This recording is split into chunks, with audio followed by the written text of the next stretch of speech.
नमस्कार, बहुत स्वागत है आपका हमारे छत्तीसगढ़ के इस खास बुलेटिन में। खबरों के साथ मैं हूं रीनू। सबसे पहले बात करेंगे रायपुर से बड़ी खबर की, जहां छत्तीसगढ़ दौरे पर आने वाले हैं केंद्रीय गृह मंत्री अमित शाह। जी हां, 7 जनवरी को कोरबा आएंगे केंद्रीय गृह मंत्री अमित शाह, जहां आकांक्षी जिले कोरबा और केंद्रीय योजनाओं की समीक्षा गृह मंत्री करने वाले हैं। तो बड़ी खबर आपको रायपुर से दे रहे हैं, जहां छत्तीसगढ़ के कोरबा केंद्रीय गृह मंत्री अमित शाह आने वाले हैं। 7 जनवरी को ये दौरा होगा।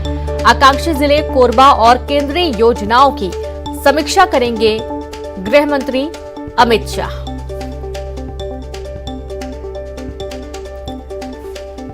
तो आकांक्षी जिले कोरबा और केंद्रीय योजनाओं की समीक्षा करने के लिए दौरा काफी महत्वपूर्ण है। छत्तीसगढ़ के दौरे पर गृह मंत्री अमित शाह 7 जनवरी को आने वाले हैं, जहां कोरबा पहुंचेंगे गृह मंत्री और इस दौरान केंद्रीय योजनाएं, जो केंद्र सरकार द्वारा योजनाएं चलाई जा रही हैं, खास तौर पर उन हितग्राहियों के लिए जिनके लिए ये बहुत ही महत्वपूर्ण है, उन तमाम योजनाओं की जानकारी लेंगे, किस तरीके से क्रियान्वित की जा रही हैं, और हो सकता है कि कुछ बैठकें भी बीजेपी के वरिष्ठ नेताओं के साथ करेंगे। तो वहीं रायपुर से बड़ी खबर है, दिल्ली दौरे पर सीएम भूपेश बघेल आज प्रधानमंत्री से मुलाकात करने वाले हैं। आज शाम 4 बजे मुलाकात हो सकती है और इस दौरान प्रधानमंत्री से कई मुद्दों में सीएम की बातचीत भी होने की संभावना बनी हुई है। तो आज शाम पीएम से मुलाकात कर सकते हैं सीएम भूपेश बघेल। 4 बजे मुलाकात होने की बात कही जा रही है। संभवतः 4 बजे मुलाकात हो।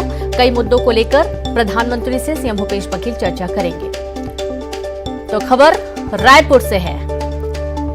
और आप ये देखिए कि नए साल की शुभकामनाओं के साथ मुख्यमंत्री भूपेश बघेल प्रधानमंत्री से मुलाकात करने वाले हैं। शाम 4 बजे संभवतः मुलाकात हो सकती है और कई सारे मुद्दों को लेकर बातचीत करने की संभावना बनी हुई है। और चलिए अब सीधे रुक करेंगे ज्यादा जानकारी के साथ। संवाददाता ममता जुड़ गई हैं। ममता, आज दिल्ली के दौरे पर है मुख्यमंत्री भूपेश बघेल। संभवतः शाम 4 बजे प्रधानमंत्री से मुलाकात हो सकती है।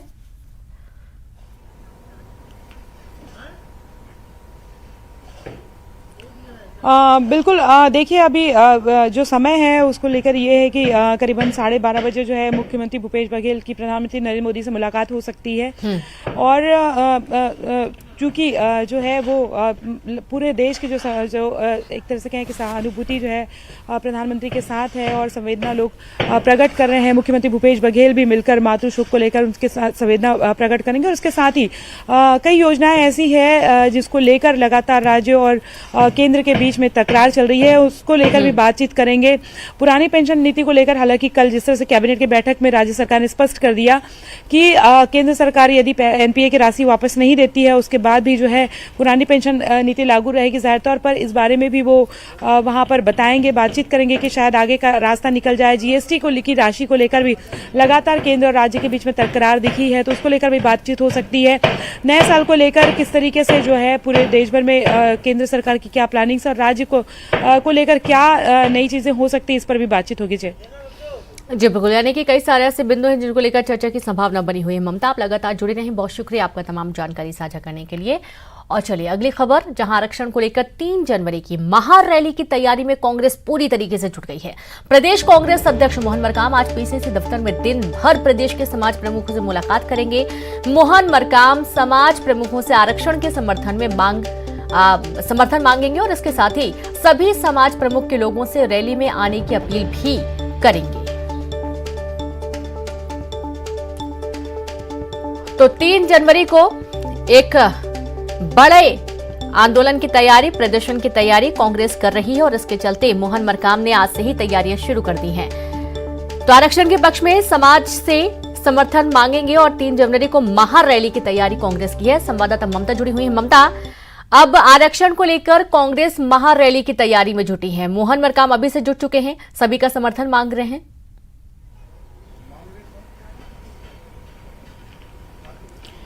बिल्कुल देखिए, जन अधिकार रैली जो है वो कांग्रेस निकाल रही है और ये आरक्षण के मसले को लेकर ही, क्योंकि आरक्षण संशोधन विधेयक जो है वो राजभवन में उस पर दस्तखत नहीं हुए हैं और इसी को लेकर राज्य सरकार और राजभवन के बीच में लगातार तकरार सामने आ रही है। और लगातार ये भी है कि आदिवासी समाज के साथ ही अलग अलग वर्गों के लोग अब सड़क पर उतर रहे हैं और जनप्रतिनिधि जो है उनका भी बहिष्कार जो है वो अलग अलग समाज के लोग कर रहे हैं।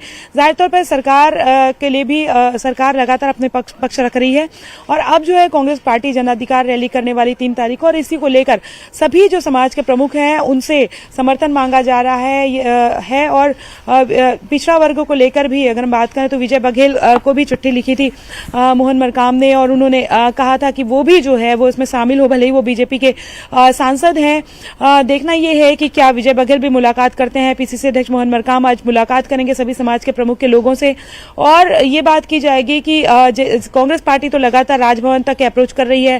राज्य सरकार लगातार राजभवन में को लेकर राजभवन से रिक्वेस्ट कर रही है, राज्यपाल से रिक्वेस्ट कर रही है। समाज के अलग अलग लोग भी जाकर राजभवन मुलाकात करें ताकि ये जो आरक्षण का जो मसला है वो सुलझाया जा सके और आरक्षण संशोधन विधेयक जो है उस पर दस्तखत किए जा सके। कांग्रेस का कहना है कि पूरे राज्य भर के जो युवा हैं उससे सफर कर रहे हैं। जब ये बात हो रही थी कि आरक्षण को लेकर क्या किया जाए हाईकोर्ट के निर्देश के बाद में, तब कांग्रेस ने विशेष सत्र बुलाया, राज्य सरकार ने विशेष सत्र बुलाया और उस समय राज्यपाल ने कहा था कि वो तो दूसरे ही दिन से दस्तखत कर देंगे। लेकिन उसके बाद लगातार ये बात हो रही है कि विधिक सहायता जो है वो ली जा रही है, सलाह ली जा रही है और अब मसला जो है वो लगातार लंबा खिंचता जा रहा है, राज्य सरकार का कहना है। और पिछले दिनों मुख्यमंत्री भूपेश बघेल ने यहाँ तक कह दिया था कि राज्यपाल जो है वो हठ धर्मिता जो है पर उतर आई हैं और उनको युवाओं के हित में फैसला लेना चाहिए। बीजेपी के दबाव में जो है वो राजभवन काम कर रहा है। जाहिर तौर पर इसके बाद राज्य सरकार की तरफ से अपनी तरफ से जो कोशिश की जा रही है, लेकिन कांग्रेस पार्टी की तरफ से भी अब आंदोलन का रास्ता जो है वो अख्तियार किया जा रहा है और आंदोलन के पहले जो है ये कोशिश की जा रही है कि ज्यादा से ज्यादा लोग जो है वो सड़क पर उतरे, उस रैली में शामिल हुए। जाहिर तौर पर एक तरह का शक्ति प्रदर्शन भी कांग्रेस करना चाहती है और शक्ति प्रदर्शन में चाहती है कि समाज के तमाम लोग आए ताकि कांग्रेस का पक्ष जो है वो एक तरह से मजबूती से दिखे। ऐसे समय में जब बीजेपी भी लगातार घेर रही है, अपना पक्ष रख रही है और साथ ही ये है कि बीजेपी को भी इसलिए इनविटेशन भेजा है ताकि लोगों के बीच में ये मैसेज चला जाए चुनावी साल में कि हमने तो समाज हित में बीजेपी को भी साथ आने के लिए कहा था, सभी के हित में, लेकिन बीजेपी नहीं आई। जी बिल्कुल, बहुत शुक्रिया आपका ममता जानकारी के लिए। तो इस तरीके से आप देखिए कि 3 जनवरी को महारैली की तैयारी कांग्रेस कर रही है। आरक्षण के पक्ष में समाज प्रमुखों से भी समर्थन की अपील की जा रही है। अगली खबर का हम रुख करेंगे, बात करेंगे प्रदेश के स्वास्थ्य मंत्री टीएस सिंहदेव के चुनाव नहीं लड़ने वाले बयान पर केंद्रीय राज्य मंत्री और रेणुका सिंह ने निशाना साधा। सरगुजा सांसद ने कहा कि चुनाव नहीं लड़ना उनका अंदरूनी मामला है, लेकिन कुर्सी की लड़ाई में संभाग का विकास नहीं हो सका। चुनाव से पहले टीएस सिंहदेव ने जनता से वादा किया था, चुनाव से पहले मुख्यमंत्री बनाने का र्यूमर फैलाया था। आज वादा पूरा नहीं कर पाने की स्थिति में प्रदेश में विपरीत परिस्थिति है।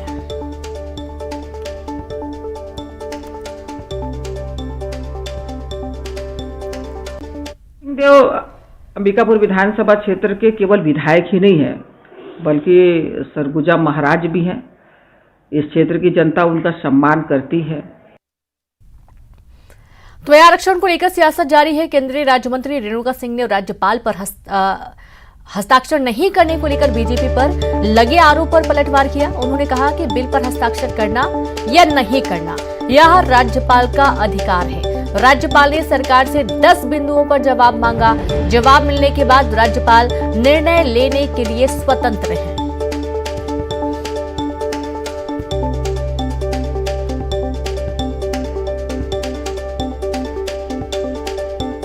जनता पार्टी का मूल ध्येय है अंत्योदय। जब छत्तीसगढ़ में भारतीय जनता पार्टी की सरकार थी, हमारी सरकार ने सन 2012 में यहाँ एसटी और एससी वर्ग को उनके जनसंख्या के अनुपात में आरक्षण दिया था। प्रदेश के मुख्यमंत्री भूपेश बघेल जी सोशल राजनीति कर रहे हैं। अभी उन्होंने एसटी को मिलने वाले आरक्षण को कम कर दिया। इसी बीच कांकेर जिले के भानु प्रतापपुर विधानसभा क्षेत्र में उपचुनाव हो रहा था। उस क्षेत्र में कांग्रेस की जीत के लिए उन्होंने एक बार फिर से छत्तीसगढ़ विधानसभा का विशेष सत्र बुलाकर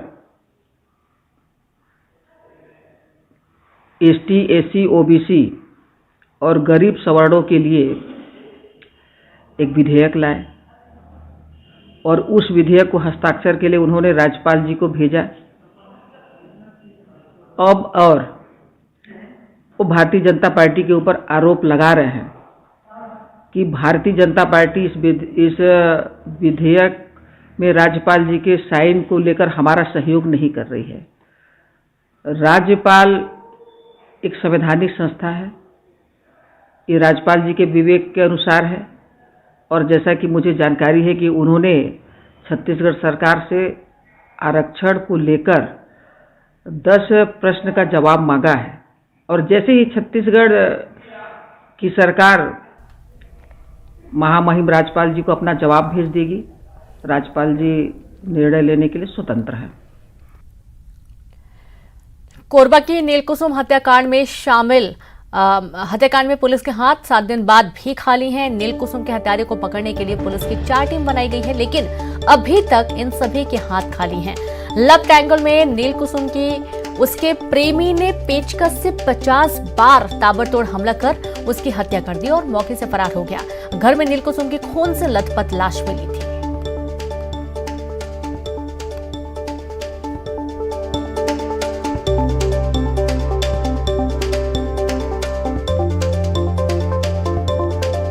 बड़ी खबर आपको दे रहे हैं, कोरबा की नीलकुसुम हत्याकांड में पुलिस के हाथ 7 दिन बाद भी खाली हैं। प्रेमी ने पेचकस से 50 बार ताबड़तोड़ हमला किया और उसकी हत्या कर दी, मौके से फरार हो गया। घर में नीलकुसुम की खून से लथपथ लाश मिली थी और अब नीलकुसुम के हत्यारे को पकड़ने के लिए पुलिस की 4 टीमें बनाई गई हैं। अभी तक पुलिस के हाथ खाली हैं। लव ट्रायंगल में नीलकुसुम की उसके प्रेमी ने हत्या की और बहुत ही बेदर्दी से हत्या की गई। खून से लथपथ लाश मिली थी और इस वारदात को अंजाम देने के बाद जो आरोपी है वो मौके से फरार हो गया।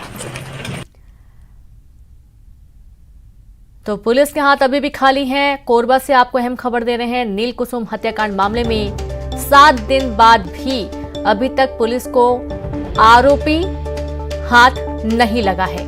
अब 4 टीमें बनाई गई हैं। पुलिस की 4 टीम हत्यारों को पकड़ने की कोशिश में जुटी हुई हैं। और संवाददाता अब्दुल असलम जुड़ गए। अब्दुल, नीलकुसुम हत्याकांड मामले में 7 दिन बाद भी पुलिस के हाथ खाली हैं। अब किस तरीके से आरोपी को पकड़ने की कोशिश की जा रही है? जी देखिए, घटना को हुए 7 दिन बीत चुके हैं, लेकिन पुलिस की जो टीम है वो उनको अब तक कोई सफलता हासिल नहीं लगी है। और ये पुलिस की जो 4 टीमें बनाई गई थी वो चारों टीम, जिसमें से 2 टीम अहमदाबाद गुजरात और दूसरी जगह पर है और 2 टीम जो है आसपास के क्षेत्रों में जहां पर इनकी संभावना जताई जा रही है वहां खोजबीन कर रही है। लेकिन अब तक पुलिस के हाथ कुछ भी नहीं लगा है और इसको लेकर जो पुलिस है उसकी तफ्तीश जरूर जारी है। जी बिल्कुल, शुक्रिया आपका जानकारी के लिए अब्दुल। तो अब तफ्तीश जारी है। पुलिस के हाथ 7 दिन बाद भी कोई सुराग नहीं लगा है। आरोपी का कोई पता नहीं है। 4 टीमें बनाई गई ताकि आरोपी को जल्द से जल्द पकड़ा जा सके।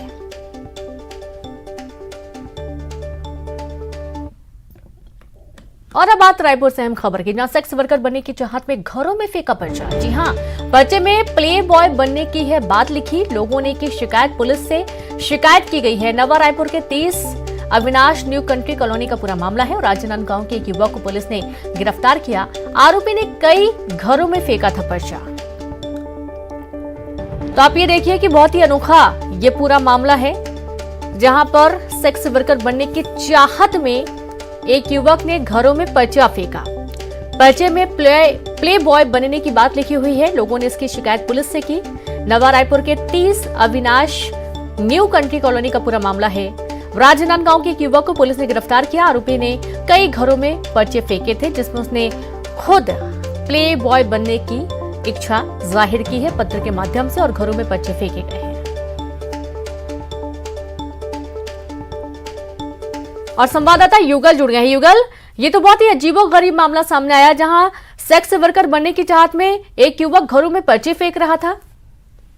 जी रेणु, देखिए ये कहा जा सकता है सोशल मीडिया और जिस तरह से जो फिल्म देखने का ये जो दुष्परिणाम है, इस तरह के जो अपने आप में अनोखा मामला है वो सामने आया है। पर्ची में लिखा है मेल सेक्स वर्कर रॉकी, बाकायदा फोन नंबर भी डाला गया है।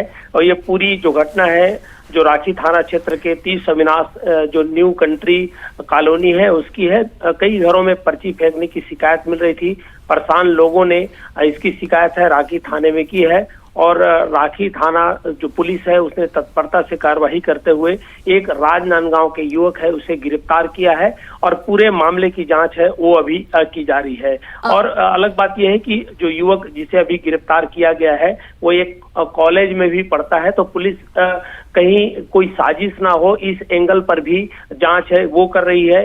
लेकिन जिस तरह से पर्चे मिले हैं और पर्चे में प्ले बॉय बनने की जो चाहत है वो लिखा गया है, तो ये अपने आप में चौंकाने वाली बात है कि हम जिस समाज में रहते हैं और इस तरह से चाहे ये किसी की हरकत हो या फिर सोची समझी खुद की जो प्लानिंग, लेकिन ये आश्चर्यजनक बात कही जा सकती है कि इस तरह से जब समाज में जो कोई कृत्य करेगा और तो ये इसके घातक परिणाम भी होंगे। फिलहाल जो रांची थाना पुलिस है उसने युवक को गिरफ्तार कर लिया है। बिल्कुल बिल्कुल आपको रोकना चाहेंगे युगल, हमारे साथ ग्रामीण एएसपी कीर्तन राठौर जी जुड़ गए। कीर्तन जी बहुत स्वागत है आपका।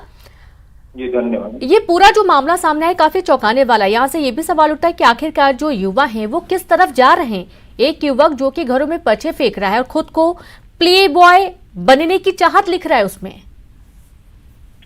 अभी इस संबंध में थाना में कल शिकायत मिला है जिसके पास से जो युवक है उसका जिसका नंबर लिखा है उसको थाना में लाए हैं जी। अभी पूछताछ इसमें की जा रही है। अभी प्रकरण में कई और तथ्य सामने आने की संभावना है कि अपना नाम लिख करके खुद क्यों डाल रहा था, इस संबंध में पूछताछ कर रहे हैं। और जो कॉलोनी वाले हैं जो शिकायत किए हैं उनसे भी पूछताछ कर रहे हैं कि ये पर्चा एक खुद डाला है कि कोई दूसरे लड़के द्वारा बदमाशी करके तो नहीं डाल दिया गया है। इस संबंध में जो आसपास के जो सीसीटीवी फुटेज है जी उसको भी देख रहे हैं। पुलिस को जैसे शिकायत मिली है उसके बाद जांच की जा रही है जी। जो जिस युवक को पकड़ा गया, हिरासत में लिया गया है, कहा जा रहा है कि वो कॉलेज का स्टूडेंट है। दूसरी बात ये भी होता है कि कई बार मजाक में भी इस तरीके की हरकतें कर दी जाती हैं, या यूं कहें कि क्या ये मानसिक रूप से बिल्कुल ठीक है? ऐसा तो नहीं कि कोई परेशानी है कि ऐसे क्या परिस्थिति है जिसमें इसके द्वारा खुद किया गया कि इसका नाम को बताने के लिए कोई दूसरे द्वारा कर दिया गया है। इस संबंध में अभी जांच कर रहे हैं। जांच पर जो भी तथ्य आएंगे उसमें विधिवत आगे कार्रवाई की जाएगी। क्या और भी कुछ लोगों के शामिल होने की आशंका या फिर ऐसा कोई नेटवर्क बनने की भी कोई आशंका है क्या इसमें सर? हो सकता है, अभी जांच है तो अभी क्लियर अभी बता नहीं सकते। जांच में तो निश्चित रूप से खुद से डाला है कि कोई दूसरे डाले हैं। इसमें आगे आने समय में स्थिति स्पष्ट होगा तो निश्चित रूप से कुछ लोग और सामने आ सकते हैं। जी बिल्कुल, बहुत शुक्रिया आपका कीर्तन जी हमसे जुड़ने के लिए, तमाम जानकारी साझा करने के लिए। तो आप ये देखिए कि जो युवक है अब उससे भी पूछताछ की जा रही है और सबसे बड़ी बात यह है कि और भी कुछ लोगों के शामिल होने की आशंका व्यक्त की गई। हालांकि पूछताछ अभी चल रही है, जांच चल रही है और युवक कॉलेज का स्टूडेंट है, इसने इस तरीके की हरकत क्यों की है या फिर किसी और ने इसके नाम से इस तरीके से पर्चे फेंके हैं, ये भी जानकारी जुटाई जा रही है। कॉलोनी के जो लोग हैं उनसे भी पूछताछ की जा रही है। आसपास के सीसीटीवी फुटेज भी खंगाले जा रहे हैं ताकि इस पूरे घटनाक्रम से संबंधित और भी सबूत जुटाए जा सके और उचित कार्रवाई पूरे मामले में की जा सके।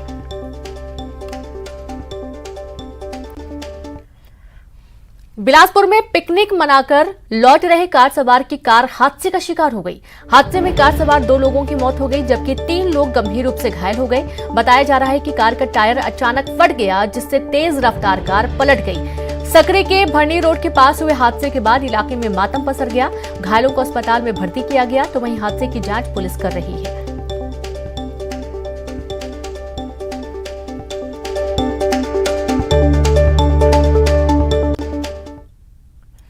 तो वहीं जशपुर में तेज रफ्तार बस बाउंड्री वॉल से टकराई और हादसे में ड्राइवर और क्लीनर घायल हो गए। बस के सभी यात्री सुरक्षित हैं। गनीमत ये रही कि कोई बड़ा हादसा नहीं हुआ। ड्राइवर को झपकी आने की वजह से हादसा हुआ है, ऐसी जानकारी है।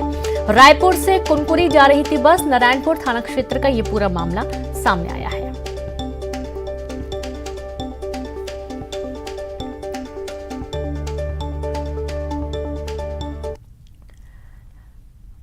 खबर बिलासपुर से जहां एयरपोर्ट पर उस वक्त हड़कंप मच गया जब प्लेन को आतंकवादियों ने हाईजैक कर लिया। सूचना के बाद तत्काल कमांडो और सुरक्षा बलों की टीम मौके पर पहुंची।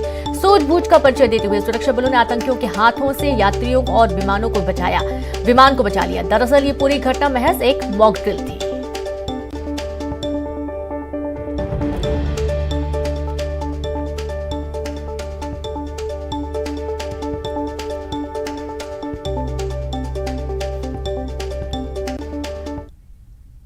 और चलिए अब देखेंगे ब्रेकिंग टॉप 20।